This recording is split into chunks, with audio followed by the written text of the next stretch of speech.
Welcome to the channel, guys. It's the Eradicator, and in today's video we are going to talk about landing zones, because since Star Citizen Alpha 3.1.15 we have to start at a starting location, which is our home location, because of the new physicalized inventory, which is where everything that we owned is placed, including where we buy new ships in game, for example. So that's something very important to keep in mind. And so in this video we're going to see which one is maybe the best to start for your activities in the verse. We're going to weigh in the pros and the cons, and I'm going to start with Horizon on planet Crusader.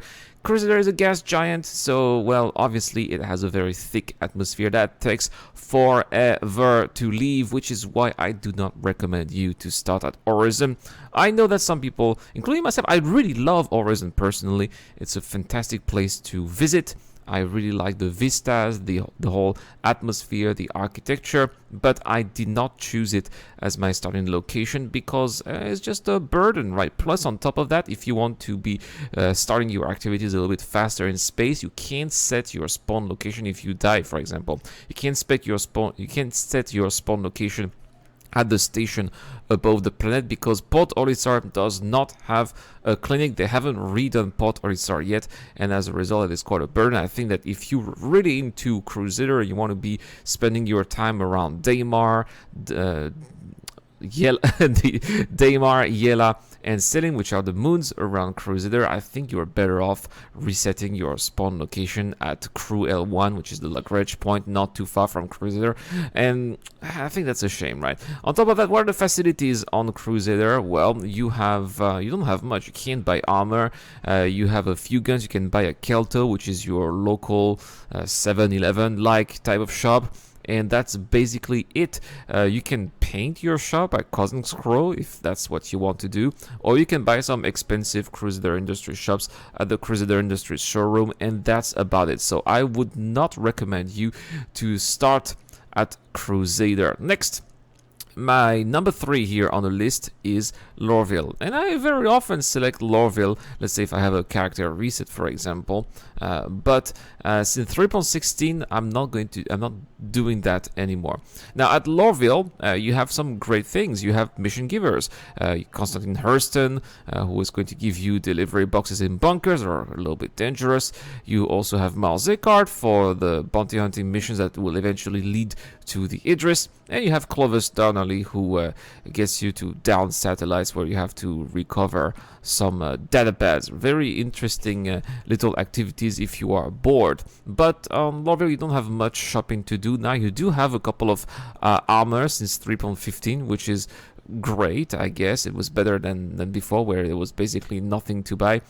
You also have a few guns, some snipers mostly, but also the salvo pistol, and that's basically it. So not so interesting, but you do have access to quick bunker missions. The trade at Lorville, if you're a trader, that's more interesting. You can trade titanium and eventually a little bit of laranite on the moons, especially the moon on Ariel, where you have Lathan and Bezdek.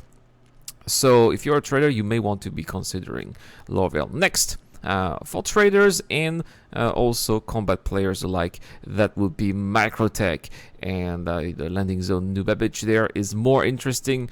You cannot buy armor there, but you have a very nice selection of guns at St. Thomas, so something worth considering. You can also get access to bunker missions just like at Lorville, but since 3.16 you also have atmospheric bounties, which is really cool, especially with the new atmospheric clouds that we have since 3.15 on Microtech. It looks absolutely phenomenal, so that's maybe something you might want to consider. Plus, trade or on Microtech and the moons is also not so bad, but you have to be watching out for the weather, though. That's the problem. It's the weather. The winds can be very strong, and they can blow your ship away. They can even make you fall down and kill you, so you gotta have to be careful if the weather is dreadful. But last and not least, my favorite landing zone, and that is my new starting location in 3.16, is Area 18 on planet Arcorp. Why? That's because, as mentioned before, now we have bunker missions on pretty much everywhere, but also atmospherical missions. So those bounty hunting missions that were only available around Crusader and oh, I'm losing my words, around and Hurston. There we go. So many planets now. It's gonna be even worse when we're gonna have power, right? So the bounty hunting missions that were around Crusader and Hurston are now also available around ArcCorp and Microtech. So that's why Area 18 now is gaining some attractiveness that it didn't have before, simply because you can do now all the activities that you could do before. And on top of that, shopping is great.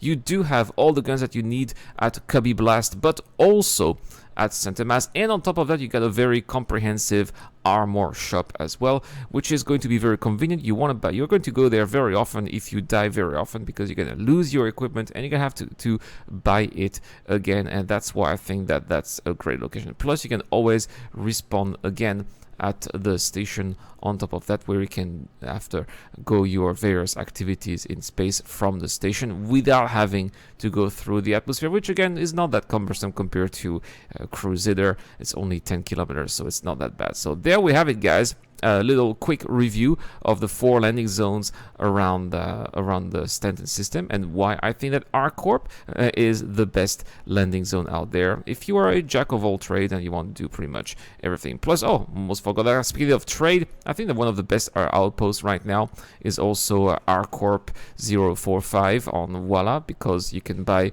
some Laranite there at a much better stock than you would on Lathan and Bezdek on Aerial. I've quite often in 3.15 come up, if you wait long enough, you can easily have a full load of Laranite in a C2 Hercules, and that's gonna get you a really nice profit if you take the time to wait. Anyway, guys, that's all for this video. Thank you so much for watching, but please let me know in the comment section down below which air landing zone have you chosen for your starting location and why. I'd like to know.